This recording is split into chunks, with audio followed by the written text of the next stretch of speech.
The forest was silent. Not the peaceful kind of silence, the kind that warns you, the kind that makes the hairs on your neck stand up. Viktor Sokolov didn't believe in omens or bad luck. He believed in instinct, and his instincts told him that tonight he was the apex predator. His rifle was steady, his breath slow. Through the scope, he had the most elusive prize in his sights, a black wolf, larger than any he had ever seen. Its golden eyes flickered like firelight in the dark, locked onto him, not running, not afraid, just watching. Viktor smirked.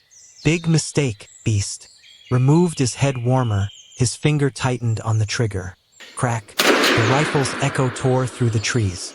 The wolf collapsed into the snow, dark blood spreading across the frost. Viktor exhaled, grinning. Took you long enough. He slung his rifle over his shoulder and walked toward his prize.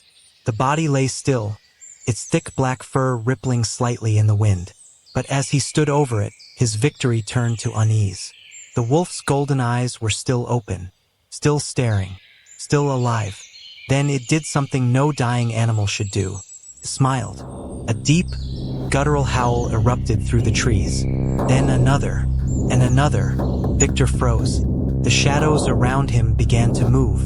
Eyes golden, glowing, too many to count, appeared in the darkness.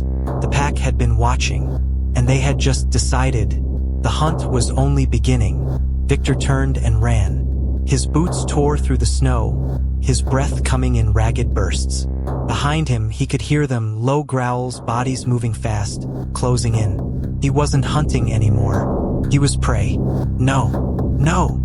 His hands fumbled with his rifle, but he knew it wouldn't matter. These weren't normal wolves.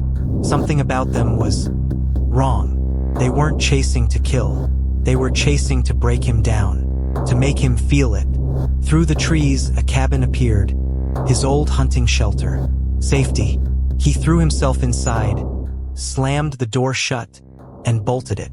Silence. Only the sound of his own gasping breath.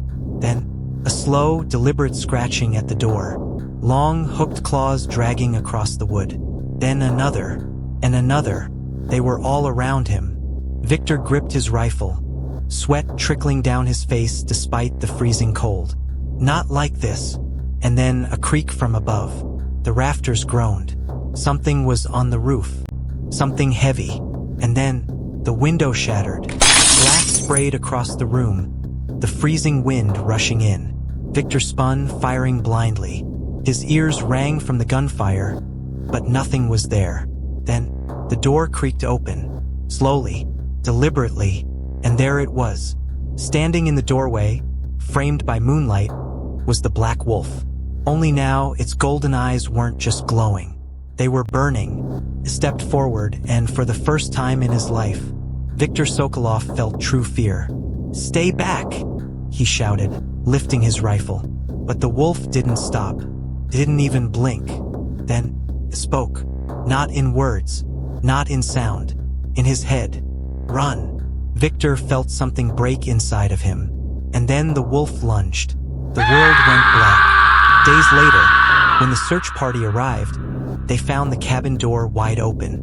Inside, the walls were covered in claw marks. The rifle lay on the floor, untouched. The window was shattered, the snow outside stained red. But of Viktor, there was no body, only tracks leading into the forest. Wolf tracks, and beside them, human footprints. They followed the trail deep into the woods. And then, the footprints stopped, just vanished, as if the man had simply become something else. And far in the distance, among the howling of the wind, came a new sound, a howl, low, deep, and human. Viktor thought he was the predator. He thought he was in control. But nature has rules. And when you break them, when you kill what you shouldn't, it will come for you, and it will never stop, because some creatures hunt you back.